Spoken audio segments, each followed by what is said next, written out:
Alors, mesdames et messieurs, bonjour. Bienvenue à cette revue économique du mois de septembre 2020. Alors, mon nom est Jean-François Gosselin. Je suis gestionnaire de portefeuille au sein du groupe Gosselin-Dubuc-Mazigi. Merci d'être là. Aujourd'hui, je suis accompagné de mon collègue, M. Marc Dubuc, qui est aussi gestionnaire de portefeuille. Donc, bonjour Marc, bienvenue à cette Bonjour revue économique. Jean-François, bonjour tout le monde. Alors, sans plus tarder, si vous me le permettez, on va commencer avec le contenu qu'on a préparé pour vous. Alors, on va en profiter pour faire naturellement une revue économique, une revue des portefeuilles, une revue des résultats des marchés boursiers.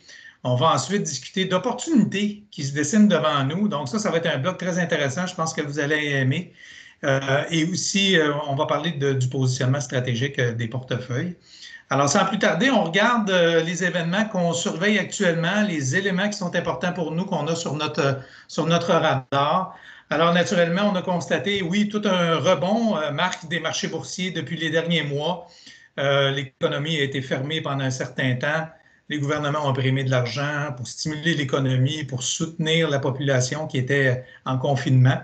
Donc, les bourses se sont très bien comportées. On va regarder ça ensemble tantôt. Puis, on va regarder vers où on estime qu'on s'en va de ce côté-là.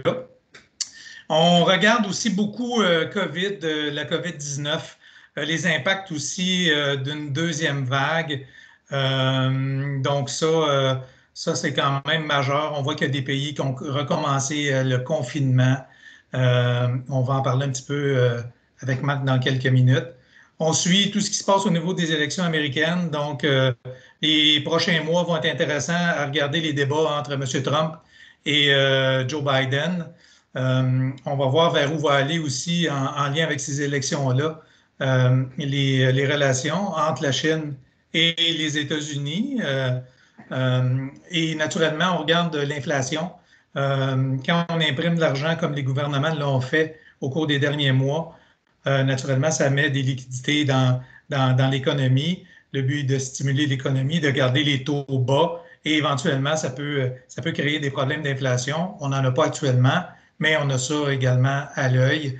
Euh, et tout ça, ce que ça fait, c'est que ça endette les pays. Donc, quand les pays sont endettés, la facture doit être payée par quelqu'un. Et là, on va voir là, comment tout ça va se dérouler au cours des prochains mois, mais il y a un écart de plus en plus grand qui se crée entre les mieux nantis et les moins nantis. On se pose bien la question, puis certains d'entre vous ont probablement déjà une idée qui va payer cette facture-là. Ça va être intéressant de voir comment ça va se dessiner au cours des prochains mois et des prochaines années. Et en terminant, ce qu'on regarde, c'est malheureux, on vient de voir cette semaine un bloc de 110 km, Marc, 110 km² qui s'est détaché du Groenland. C'est majeur comme impact. Réchauffement climatique, donc tous les impacts sur l'environnement, ce qui nous porte de plus en plus à investir, nous, de notre côté, dans des entreprises qui adoptent les principes de l'ONU, donc des placements qui sont responsables, parce que c'est important de protéger notre planète et naturellement l'environnement. On a vu avec la fermeture de l'économie qu'il y avait des poissons qui nageaient dans des canaux à Venise, donc les gens, il y en a certains qui n'avaient jamais vu ça, mais effectivement, l'eau était claire de ce côté-là. Il y a des gens en Asie qui respiraient mieux aussi, qui ont mieux respiré pendant un certain temps. Reste à voir comment de temps tout ça va durer, mais il faut prendre soin de notre planète. Puis nous, de notre côté, on fait notre effort en investissant dans des sociétés qui sont propres. Maintenant, Marc, je veux t'entendre sur la COVID. On a eu une sortie cette semaine de M. Legault parce que les cas augmentent beaucoup. Je pense qu'on est au-dessus de 300 cas. C'est pas tout près de 400 là, de nouveaux cas aujourd'hui. Qu'est-ce que tu penses de ça, Marc? Où on s'en va avec ça? C'est une bonne question, Jean-François. Tu as raison. Puis je pense que les gouvernements, M. Legault ici, qu'on voit régulièrement, bon, il utilise présentement on dit la parole pour essayer de dissuader les gens, essayer de sensibiliser les gens. Le côté réconfortant, puis ça, vous voyez ici le graphique là, qui a été produit par le département économique là, de la Banque nationale. Le côté réconfortant, c'est que oui, le nombre de cas a monté, mais le nombre de décès ne suit pas. Là, je ne peux pas parler du côté scientifique de la chose. Je ne sais pas si le virus est moins virulent là, à la deuxième vague qu'il l'a été à la première vague. Mais ce qu'on constate présentement, c'est qu'on voit que les gouvernements ils ont probablement les munitions, ils ont probablement la possibilité d'être plus patients un petit peu, là. Je pense que l'intention du gouvernement n'est pas de retourner en confinement total. Ils vont probablement y aller plus par du confinement partiel, certaines restrictions. Grandissantes là, dans certaines régions. Mais je pense que pour l'instant, ce n'est pas une problématique pour la bourse, surtout quand on pense qu'un vaccin, probablement un vaccin devrait être sur le marché là, au moins pour l'été prochain. OK. Merci, Marc, de ces précisions-là. Maintenant, parle-nous un peu du S&P 500, l'évolution de cet indice. Oui, effectivement, Jean-François, ben, tu l'as mentionné tout à l'heure, là, on a eu une poussée quand même très importante là, des bourses. Pour beaucoup de gens, c'est surprenant de voir le retour en V, hein, c'est une forme de V, depuis le creux qu'on a eu au mois de mars, de voir le retour de la bourse. Mais je tiens à rappeler que la bourse, le S&P 500, ce n'est pas l'économie en général. Le S&P 500, c'est de plus en plus des entreprises de technologie. Hein. On parle d'Apple, on parle de Microsoft, on parle d'Amazon, on parle de Google. C'est les grands poids lourds de la technologie mondiaux qui s'adonnent à être aux États-Unis et qui font partie de plus en plus importante là, du S&P 500. Donc, c'est eux qui ont propulsé finalement l'indice boursier américain vers le haut, alors que l'économie en général n'a pas monté, n'a pas rebondi, je veux dire, a rebondi, mais pas de la même ampleur. Puis on voit là, dans les derniers jours, Jean-François, que les données économiques sortent, puis ils nous confirment de plus en plus que oui, la croissance est encore là au niveau économique, mais le taux de croissance est beaucoup plus faible là, maintenant. Ça s'essouffle là, dans bien des domaines, en termes de création d'emplois, entre autres, ça s'essouffle. Il y a peut-être une question de COVID. Tu as raison. Mais le marché était étiré, puis on le voit dans ce graphique-là qu'on a ici à l'écran. Le marché était étiré, le marché était peut-être en période de suroptimisme, comme on le voit là, dans le graphique en haut à gauche. Là, présentement, on est revenu, notre indicateur nous montre qu'on est plus revenu à une certaine normalité. Moi, ce qui me ferait penser, Jean-François, que ce qu'on vient de voir là, en début septembre, une correction au niveau du S&P 500 qui est finalement une correction santé, hein, qui nous replace finalement dans une situation intéressante.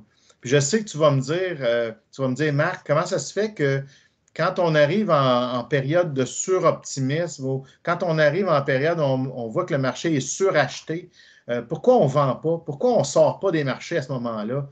Ah oui, La réponse est simple, Jean-François, c'est que normalement, quand on commence à avoir une période de surachat ou d'extrême optimisme, c'est peut-être juste le début d'une poussée de la bourse. On aurait raté de grands, puis on le voit un peu dans le graphique, la portion du bas, vous voyez la ligne en rouge, aussitôt qu'on touche les petites lignes pointillées du haut, là, c'est parce qu'on arrive en période où le marché est étiré. Mais vous voyez qu'à plusieurs occasions, cette ligne-là va toucher les lignes pointillées, mais finalement, il y a encore beaucoup de place à la bourse de monter. Il faut qu'il y ait un événement externe qui vient chambouler les plans, qui vient propulser ou provoquer, si vous voulez, la petite correction. Mais encore là, c'est sain là, d'avoir des corrections comme ça de temps en temps. Oui, ça nous permet de mieux rebondir, en fait. Oui, effectivement. Puis tu vois, là, Jean-François, le graphique, ce graphique-ci qu'on voit maintenant, c'est les taux d'intérêt. Moi, je pense qu'il y a une conjoncture, là, même si tous mes collègues vont dire il ne se passe pas grand-chose, hein, c'est le titre là, du graphique, il ne se passe pas grand-chose sur le marché obligataire. Mais moi, je te dirais, Jean-François, quand j'y regarde de plus près, je vois qu'on avait vraiment des taux qui continuaient de baisser. On est allé toucher même 0,5 aux États-Unis sur les obligations de 10 ans. Là, les taux ont déjà remonté à 0,7. Tu vas me dire 0,2, c'est pas grand-chose, là. Puis effectivement, ça fait pas grand-chose. Mais moi, je te dirais que c'est un changement de tendance. Ah On oui. voit qu'il y a un changement de tendance, puis le marché, puis ça s'est produit en l'espace de quelques semaines. Le marché, même le marché boursier, en a pris note.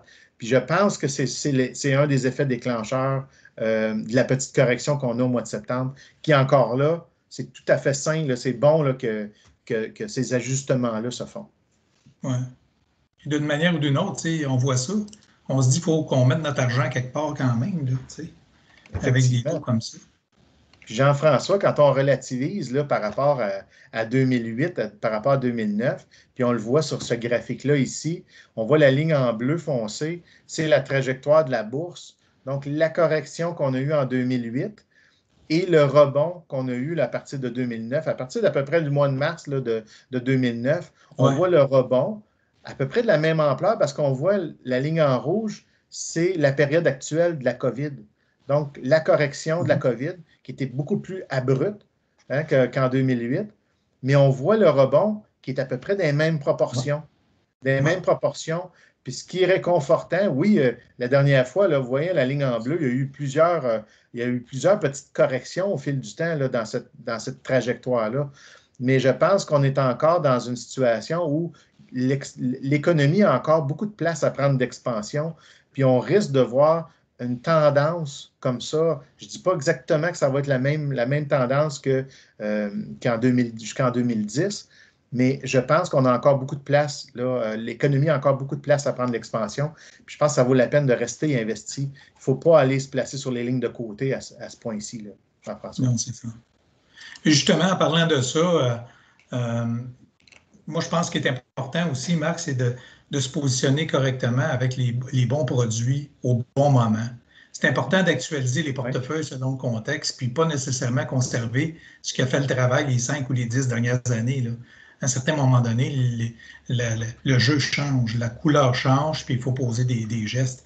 On garde les taux au niveau des obligations. C'est malheureux de voir des taux comme ça, parce qu'on a quand même une bonne partie de notre clientèle, de la clientèle, de la population générale qui ne veulent pas tout investir leurs biens, leur somme d'argent dans des actions, là. Ils ont besoin d'avoir une partie qui est plus défensive dans l'optique où les marchés se replient, puis ils peuvent compter sur la partie en revenu fixe pour soutenir leur portefeuille. Mais avec des taux aussi bas que ça, on essaie de regarder certaines opportunités. Fait que j'ai dressé pour vous quatre façons possibles d'actualiser puis d'augmenter le rendement des portefeuilles de nos clients. La première possibilité, c'est assez simple, c'est de réduire les obligations puis acheter des actions. On le fait occasionnellement, même actuellement.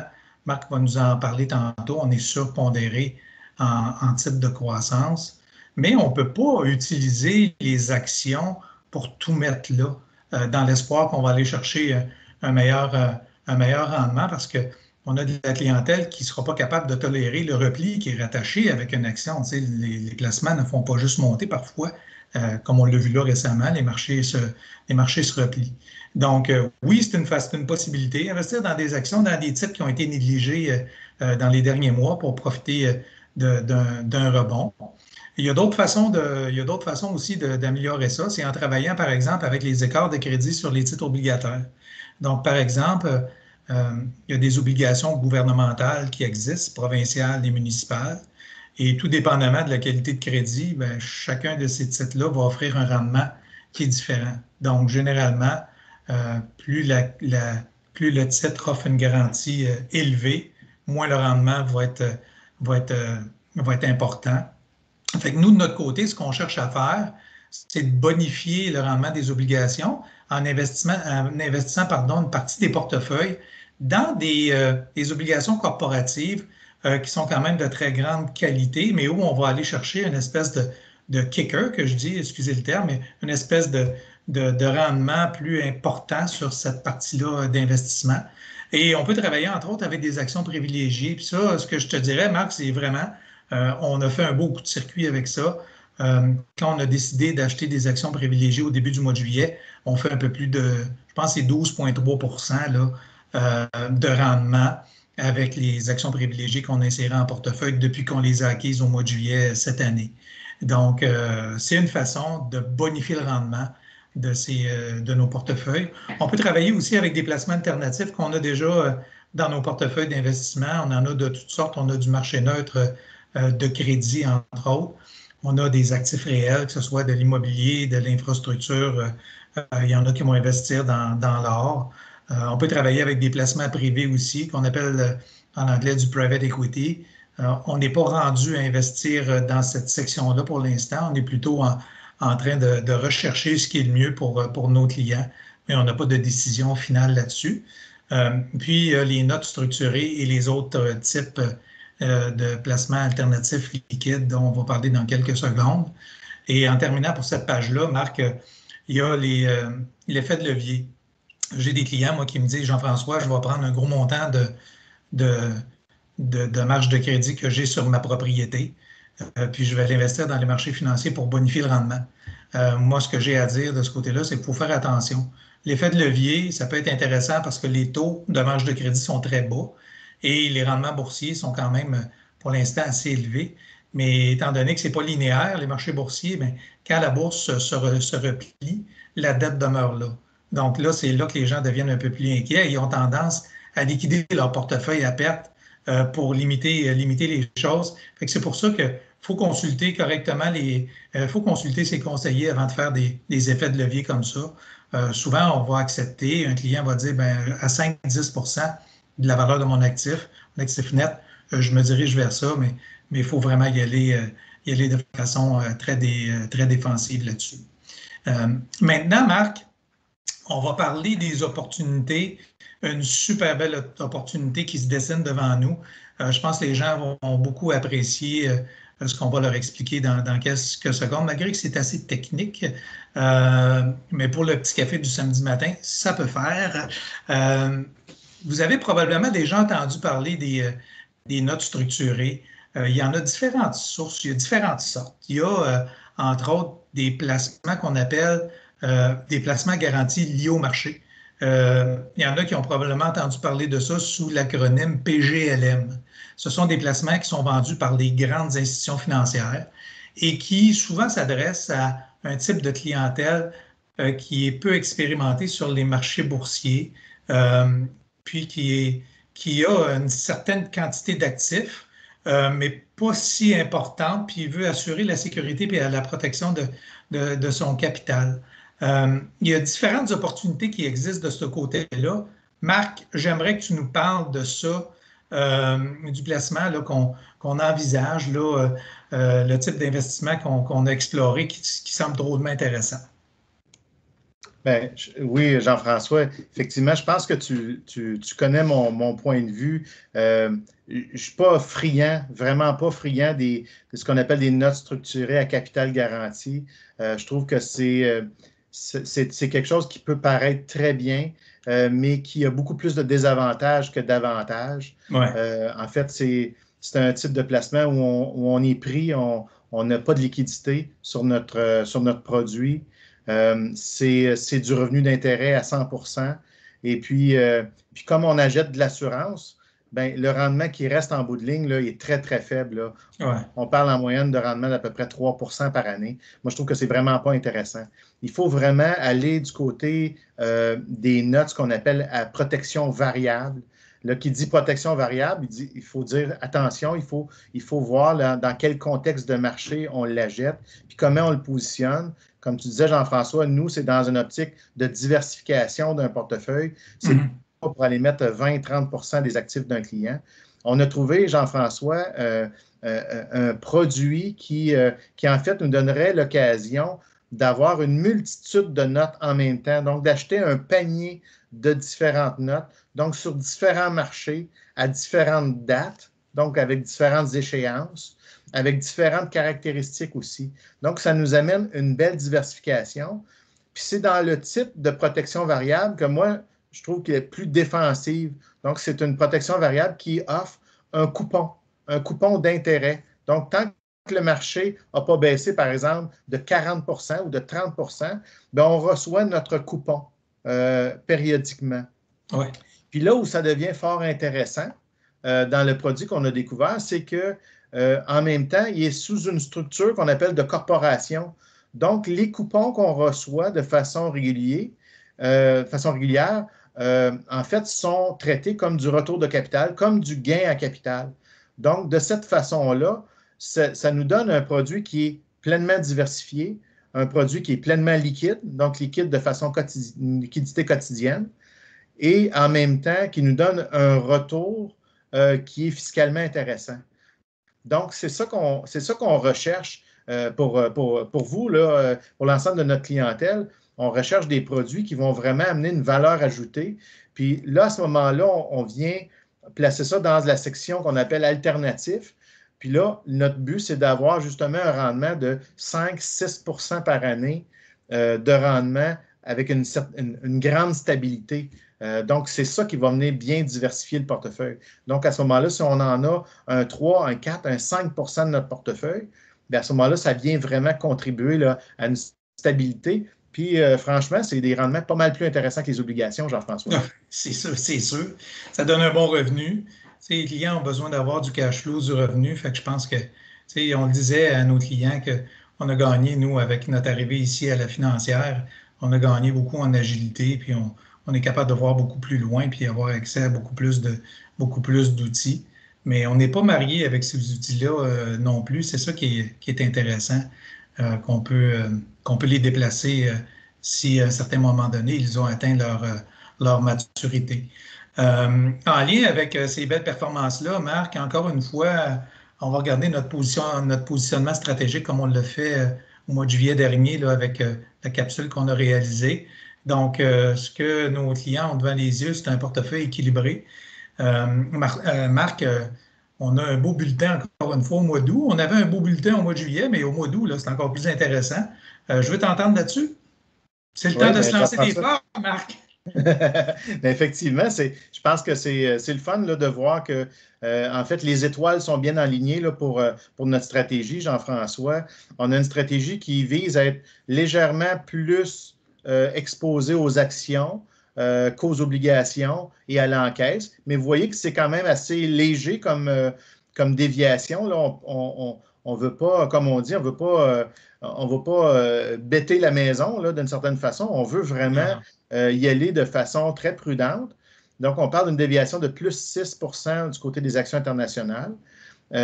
Puis, on a pris ce montant-là à partir de l'alternatif, des revenus fixes et de l'encaisse. Puis, on sait que les rendements sont très faibles. Puis, encore au mois d'août, les revenus fixes, ils ont eu un rendement négatif de 1 % quand je regarde le produit là, d'où on est allé chercher l'argent.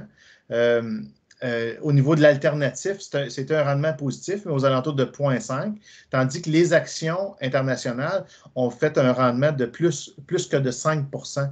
Donc, c'était très intéressant. Wow. L'autre chose qu'on voit moins ici dans ce tableau-là, c'est qu'à l'intérieur des revenus fixes, on a sous-pondéré beaucoup les obligations traditionnelles pour acheter plus d'actions privilégiées. Les actions privilégiées, tu as raison, Jean-François, ont eu un mois de juillet extraordinaire. Là. Il y a eu vraiment un réajustement dans le marché. Mais le mois d'août a été aussi très positif là, avec 5 % de hausse. Donc, c'est très encourageant. Puis, dans le contexte actuel, Jean-François, oui, il y a un petit peu de soubresaut dans le marché. Mais ça vaut la peine de rester investi présentement. On le montrait tout à l'heure sur l'autre graphique. Je pense qu'il y a encore, je le répète encore, il va y avoir des soubresauts. Ça va brasser de temps en temps. Il va y avoir les élections américaines, etc. Mais à moyen terme, l'économie, c'est ça qui va être prioritaire. Que ce soit Biden, que ce soit Trump qui gagne les élections américaines, que ce soit O'Toole ou Trudeau ici au Canada, ça va être la même chose. La priorité, ça va être l'économie. Donc, puis l'économie a encore beaucoup de place à prendre. Donc, on est encore jeune là, dans cette nouvelle croissance économique-là, Jean-François. Fantastique. Merci beaucoup, Marc, pour toutes ces précisions-là. Merci d'avoir partagé ce positionnement-là puis tes commentaires avec notre auditoire. Maintenant, on n'a pas de période de questions, malheureusement, mais on ouvre le canal avec notre clientèle qui veut ou des gens qui veulent avoir de l'information sur notre façon de travailler, notre façon de faire, comment on peut les aider à atteindre leur objectif de vie. Vous avez nos coordonnées qui sont indiquées à l'écran maintenant. Et donc, si vous souhaitez des rencontres avec Marc, avec Alexandre ou avec moi-même, rassurez-vous, les rencontres sont toujours faites en respectant les consignes sanitaires de distanciation sociale et de lavage de mains et de port du masque. Ça, on le garde constamment. Soyez rassurés là-dessus. Et je vous invite à nous partager vos commentaires si vous en avez. Et sinon, je vous dis à tous et à toutes à la prochaine. Merci. Bonjour.